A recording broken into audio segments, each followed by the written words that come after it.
Hello, my name is Maurice Washington. I want to welcome everybody to another episode of Executive Talk. Those who are watching live and those that are listening later on our podcast, thank you so much for being here. In today's program, we're going to talk about the mental well-being of finances.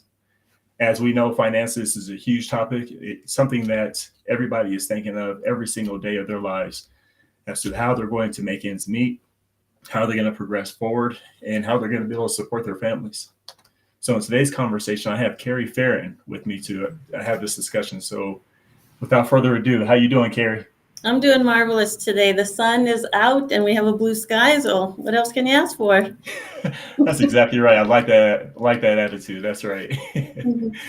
Kerri, finances. I know it's a big deal. I know you see finances as in your profession, and you've been doing this for about 18 years. You want to give us a little bit of background as to what you do? Yeah, so right now I'm in the financial services companies and I help people really look into risks and fears that they have about money and try to get that, overcome, learn how to be positive mentally and to get through that. Okay. So within your amount of time that you've been a financial advisor, what have you seen over the last 18 years? Because we've seen a lot of progressions as a society, a lot of different challenges, for lack of better term. So take us through this progression and how have you seen people react to the market conditions? Yeah. Okay. So there are a lot of different things that people see and that scares them when market changes. So we always have markets that go up and down. And when they're down, people freak out. When it's up, it's great. But there are times that people, we want to look in the back and see what's happened. So I've been with the company for 18 years, and we've gone through economic recessions. We've gone with the 2008 real estate, the 2020 COVID. And so these things are happening, and that started the scares there. We also look at inflation. Everything has gone up. 2021, 7%, 2022, now it's, 6.5%. So that's another thing that people get feared, Unemployment, 2020, it was huge because of what happened. Healthcare costs are going up, debt levels, government policies, and especially the government stimulus. When that came out, people were just begging for that $1,500. So these are some of the problems that we have that we want to look back at. But when you think about it, we've gotten through them. So there are, positive things about it. But that's what's going on in the last 18 years I've been here. It's been ups and downs, and I see people concerned. Yeah.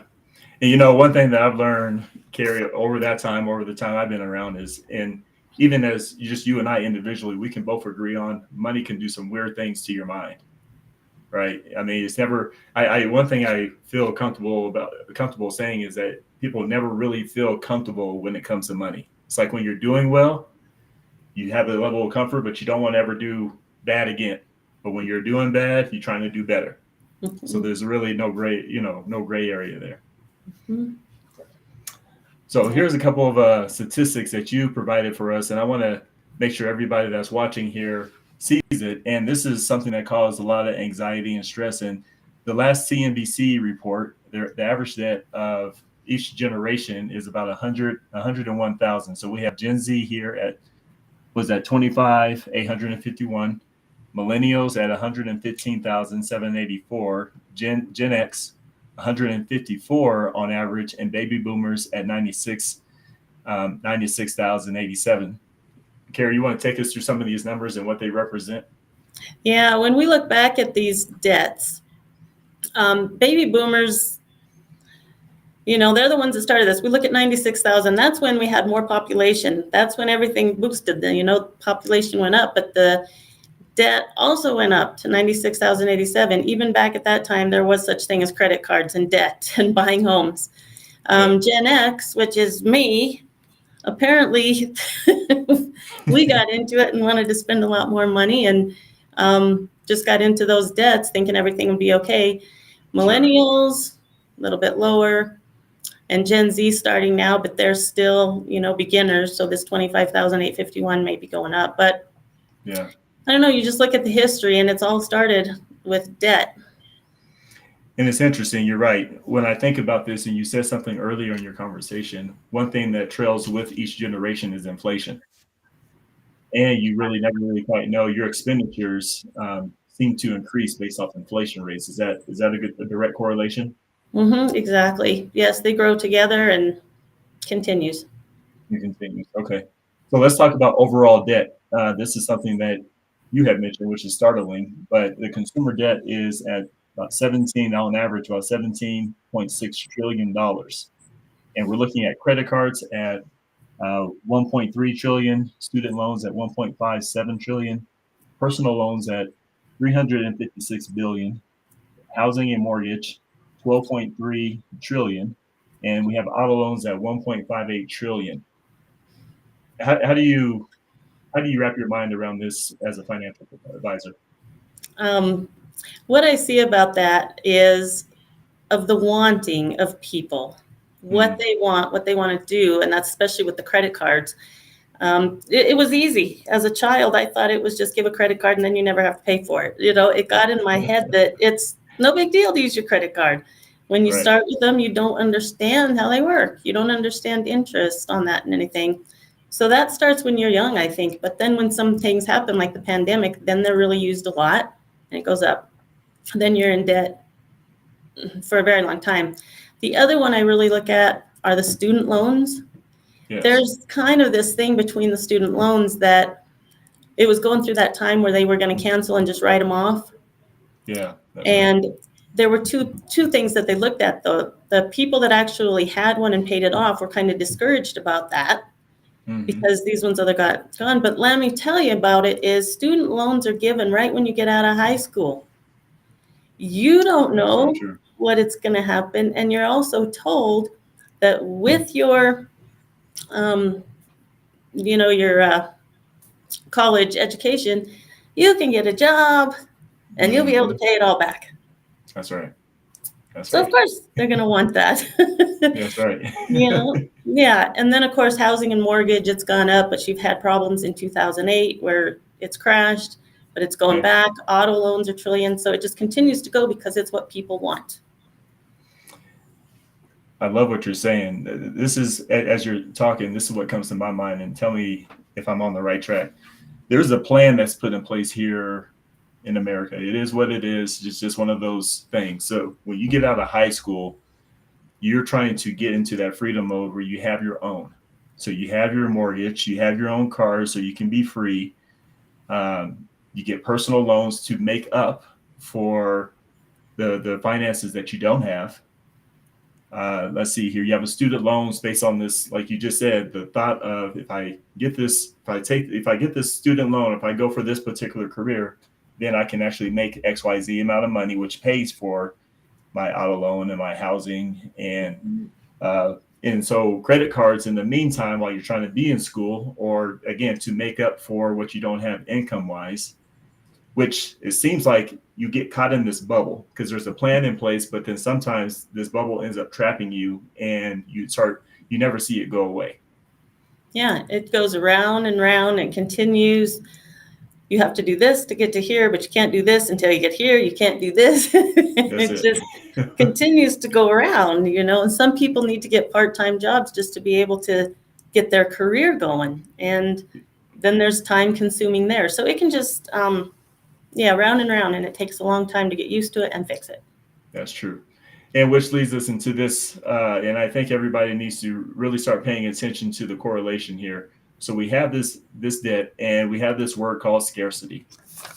And I know this word scarcity can go many different ways. I know people, we have this word called a scarcity mentality. But when you have this much debt going on in your household, how does scarcity start to kick into a person's own personal lifestyle?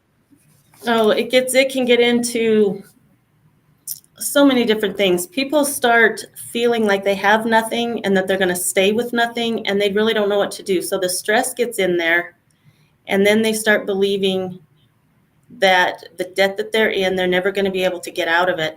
And some of these things that do this are um, more mental. The scarcity of what mental, comes into your mind are the lack of financial literacy, the wealth syndrome, social pressure, things like that are coming into your mind. And it just makes you put your head in the sand and, not be able to recover. And it's very stressful. It can cause a lot of sickness. It can, That's right. make all of these things come out of it, which people see as just getting worse and worse, and that there's no way to get out of it. That's it. And this is huge because, again, in each thing that we present to you, we want to remember that slide of the $1 trillion. So if you're part of that $1 trillion, which everybody is in some capacity, where they have a mortgage or they have a car loan, they have all those, well, that's where that scarcity mentality starts to kick in. You start to feel the pressure of this debt that's sitting behind you on top of money that you have. And you get to this point of, well, if anything happens, what am I going to do? Mm-hmm. And to me, that's the trap that ends up becoming a mental issue when it comes to finances. Mm-hmm. What about guilt? Or this is another one that is a big deal. Guilt or shame? What have you seen over your 18 years that guilt and shame start to play a part in this? Guilt and shame come up with a lot of. One of the things is like a wealth syndrome. They get into this wanting so many things that they start getting into this really deep mess that they can never get out of. They're looking for other lifestyle inflation. Lifestyle that they want to get better. Things like lack of financial literacy. It's just things like that get people just into this. It's kind of hard to explain, I'm thinking, but it just puts people into this scare and not being wanted to be out with people knowing that you're in that position. Yeah. So it's really hard for people, and they like to hide and just, stay out of the situations that they've put themselves into. I completely agree with you, because guilt and shame is a feeling of hiding. Mm-hmm. Because you have all this debt, you have all this stuff going on, and you don't want to sit here and tell everybody you have these issues, these mm-hmm. financial issues, because again, when it comes to life, one thing, we're all so independent that I'm not going to go, you don't want anybody to start judging my situation, right? Mm-hmm. Or start telling me, well, you need to go ahead and do it part-time.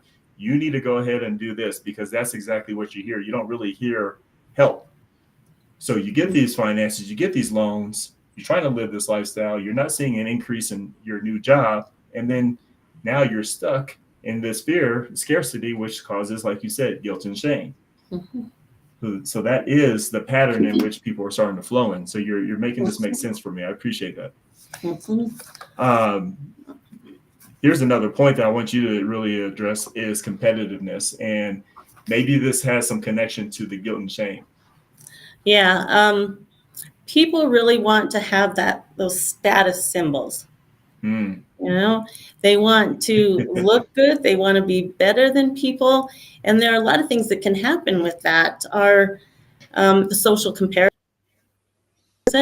They do things like when you come into a job, you want perfectionist. Mm. And that can be beating. It's not a friendly competition to get better in the business. It's a stressful, very intense competition to get there. So that can really do that. The other one is the excessive spending. People want to have everything. They want to look good, feel good. They got that nice house, that nice car. They want all this stuff. But what happens, it's not a long-lasting happiness. So that brings the stress again. You're looking at all these things you have that you were happy with for a while. It made you look good. But now you're in debt. You're not happy anymore. And you think you want something else. Yeah, it's, the competitiveness is just a big thing in there. And I know that it has a lot to do with just comparing yourself to your family and friends. You've got to just yourself. Look at yourself where you want to be. Quit this competitiveness, because everybody's different. You don't want to be the same as everybody, but that's a problem. It's not that they want to be the same as everybody, but they want to be better than everybody. That's right. And it's a sickness. Yeah. Mm-hmm. Yeah. You bring up a good point. Imagine, and people can definitely imagine this, because we all have this situation. Either you live in a condo complex, or you live in a single family residence home, environment. And all you have to do is look at the neighbor on the move, go buy, go buy something, right? And the next thing you know, you feel compelled that, well, I haven't purchased anything for 5 months. Uh-huh. My finances won't allow it, Mm-hmm. which again just causes this competitive nature, and also in the workplace.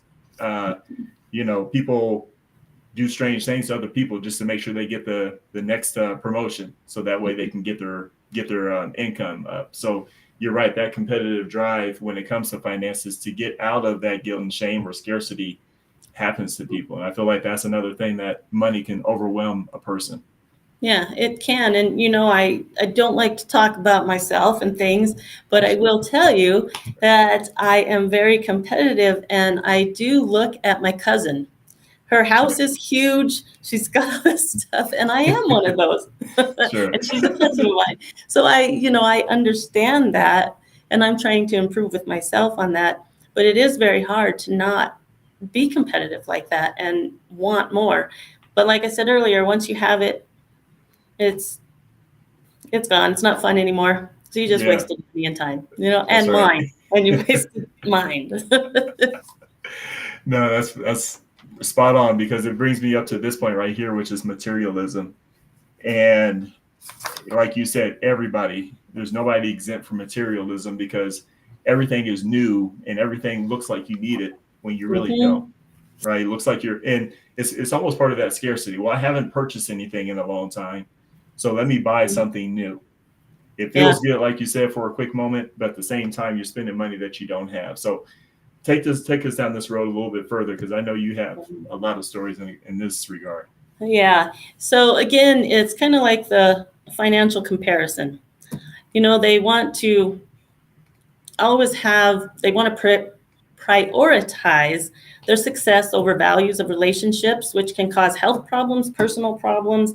And these are all because you're competitive with money when you're comparing it to other people. It's risk taking, excessive risk. People are wanting millions and they're going to be putting that money wherever they want because they want to look like they know what they're doing, putting into these crazy stocks that make money at one time and then they lose it. But it's people that just want to show their materialism, that they can do Hmm. all this, they're going to show. And even people with the millions of dollars, I've seen fall quick because Yes. of just the way that they want to be better than everybody else and use that and have everything. And it's Sure. very interesting just to watch and see this, just because I've experienced so much with my clients that I have. I Yeah. see they come in and I see everything that they have and they try to make it look really well. But once you start getting into it, you're seeing that it is materialism. They Yes. just want to look good. And when I look at their records, then they're not that good. Yes. And I hate to say that, you know, that's the way life is going right now. That is. That is. Let's bring this up, because I feel like this is a neutral conversation when it comes to fear of loss of money. Mm-hmm. One thing that I see, and I'm going to go down a pathway when it comes to people that don't really have a lot of money, their fear is to lose any more money than what they currently have. If Mm-hmm. you're sitting at like an average income, well, you don't want to fall. You always want to go forward because you're trying to build that freedom and that comfort. Mm-hmm. And one of those things when it comes to those that are wealthy, do you feel like have you seen that there's still a fear of loss of money, that they don't want to go anywhere backwards where they used to be, and they Mm-hmm. just always want to stay where they are? So explain to me those particular points, and let me know if I'm on track. Yeah. So the fear of the loss of money, it gets right now, people are they're more afraid to run out of money before they die. Yeah. So that's one thing. They're really worried about that. Some people want to die early. I shouldn't say that because they're going to run out of money. People live longer now. But a lot of these people do have a scarcity mindset, for one Hmm. thing. Because of previous losses, they're scared half to death to lose any more. They have family influence. Yes. They have media, lack of education, psychological factors, all of these things that are running through their head that they're afraid they're going to lose the money from things that they have seen, things they've heard.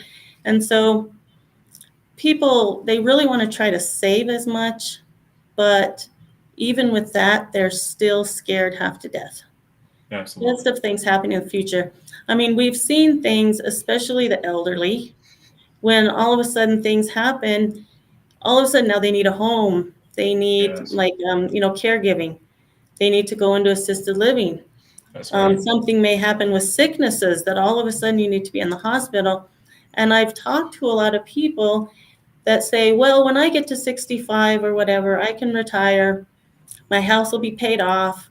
I won't have any of these costs. And it's like, you're not thinking.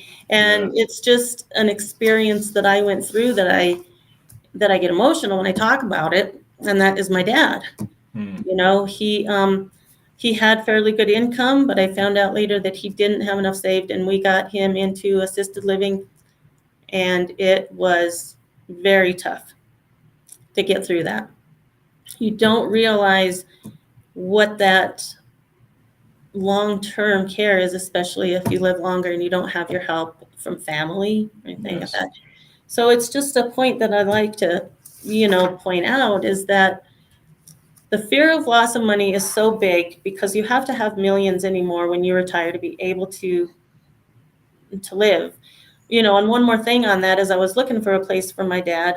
A lot of these places are $10,000, between $6,000 and $10,000 a month. That's right. And you're like, and a lot of the people that are in there right now are on Social Security or pension plans that never really, their income never goes up as fast as inflation. And it is the fear of that right now. And like I Yeah. said, people are more afraid to um, die after they run out of money instead of before. Yeah. Without a doubt. Kerri, as you're speaking about this, it reminds me of people when they get married. You get married on the pretense of you're thinking about all the positive, you think about all the bliss that comes with being married. You're not thinking about anything negative. And if it is, you're like, we're going to weather the storm. It's going Yep. to be amazing. Well, you don't know what storms are in your pathway. And it's the same thing when it comes to retirement. You can think you're going to retire at a certain age, but you don't know your health status. You don't know uh, what's going to take place as far as needing assisted living. The cost of Mhm. that, like you said, is extraordinary, but at the same time, is necessary if you don't have family there. Mhm. So there is a whole different lifestyle that it seems like you should set your finances up for. Mhm. And I think that's where what you're starting to see, right? Mhm. Definitely. And a lot of people listen to family, friends, other people that have invested money and done great, but they'll listen to them. Mm, And that's when it comes to somebody needs to come into the picture that doesn't have that those feelings and emotions yes, that other people can bring in there. Excuse me. That other people can bring in there. And so they need someone that's just level. They can come in and help and look into people's future and help them, give them the options, give them the things that could happen, line up so they can be ready. that's it. But yeah, it just, people are so scared they'll just listen to whoever they trust at the time that is not someone that's an expert at it, and it just brings emotion, and that's That's what it. causes the problem. That's true. Uh, and here's what we're going to do here. We're going to pivot for everybody. And not to say what we have been talking about is real life circumstances. And again, it starts with that slide before where we're talking about the amount of debt that's people carry in totality. There's $1 trillion worth of debt. And these are some of the circumstances that get people into the cycle of debt. We talked about scarcity, guilt and shame, competitiveness, materialism, and also fear of loss. So we did talk about some things that don't sound too positive, but those are a real thing. But let's go ahead and take a spin on it, and let's talk about how can we get started. And you listed some fantastic items as to how people can get started on this to start to look at financial wellness, and that is budgeting, emergency fund, financial education, realistic goals, debt repayment, professional advice, and mindful spending, and also positive mindset and financial checklists, self-care practices. So, what would you suggest for people to start with here, Kerri? Yeah, so a lot of people might think that they would just have to start looking at it, starting the budget, and starting saving some money, even $10 a month. So I think people will themselves would start looking at it in that way. But what I have learned is that your positive mindset is what makes the shift. Because once you see a problem, you've got to start thinking of other ways to look at it. Other ways that knowing that there are things to solve these problems. And you have to learn about yourself. And I want to give an example of why I believe this and why this helps is I have a mentor that I have been working with for 18 years.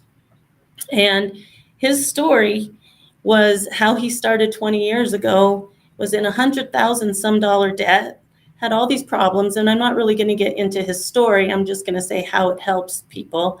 But this was the situation he was in.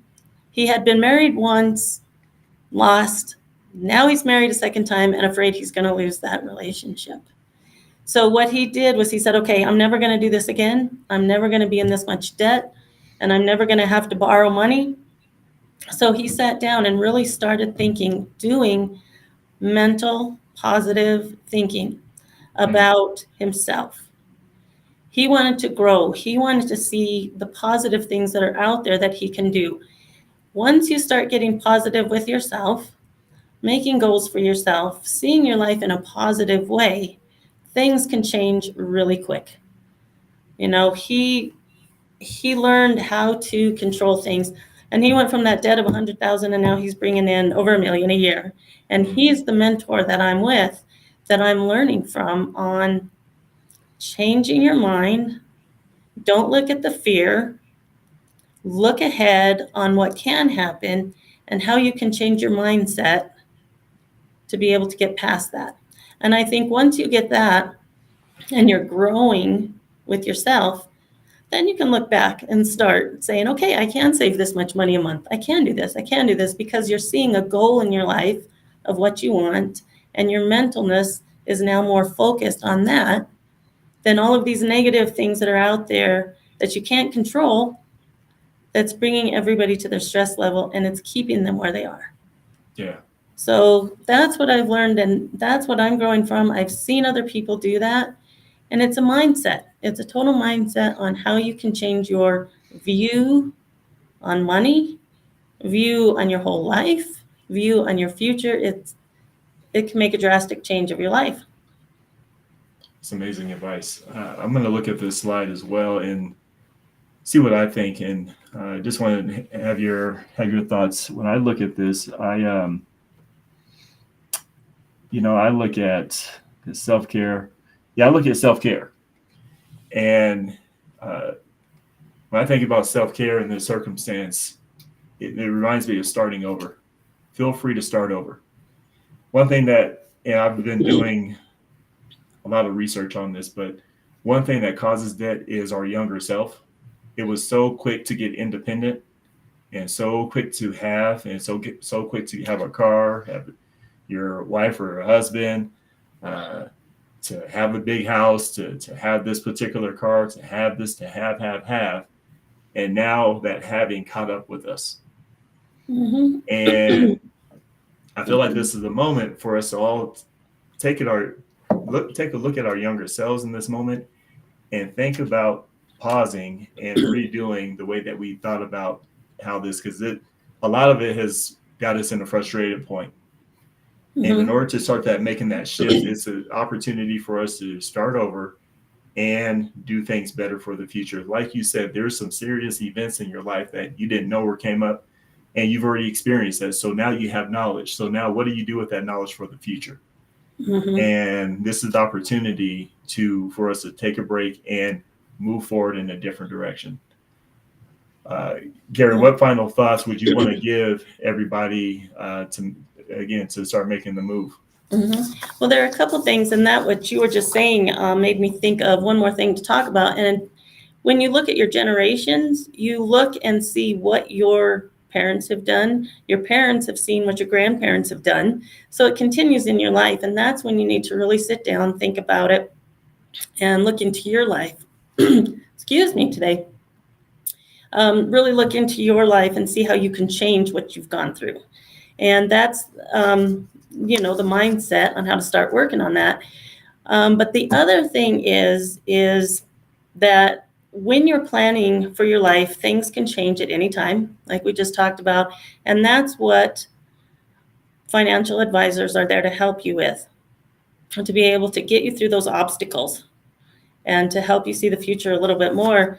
And I look at it as not only, doesn't matter what level you're on of your income. You can be a very low income, up to $1 million income, but that's not what you look at as your debt. You look at the percentages of that, what your debt to income is. So it doesn't matter how much you make, you may still be in the same position as someone with the lower income.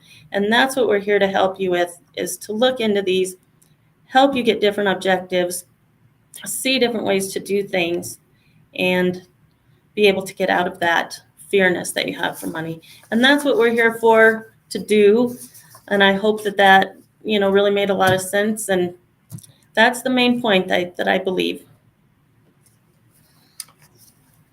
And on behalf of Executive Talk here, I want to thank you for taking the time out of your busy schedule, because I know you have a lot of people that you need to meet with and help financially, to take a moment to help us and start wrapping our mind around things to do in this mental well-being of finances to address our debt. So thank you so much. And we look forward to having you on next month to have another conversation. All right, that would be great. Thank you very much. I greatly appreciate your time. All right, sounds good. We'll see you next time.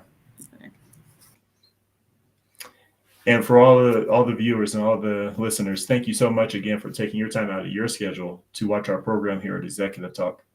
One of the main opportunities that I take away from Kerri's conversation is, as I mentioned before, start over. This is an opportunity to have that conversation with the right people, to have professionals do it.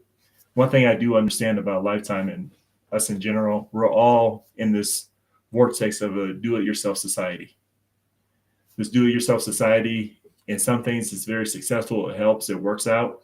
But there's nothing wrong with reaching the service professionals. Spend the money in order to make sure you're doing it the right way. If you have somebody that has 18 years of experience to help you navigate where you are and where you want to be, this is why you meet with people such as Kerri. So I encourage you to take the time, look Kerri up, make sure you connect with her, and see how you can start your path forward and change your trajectory of your finances.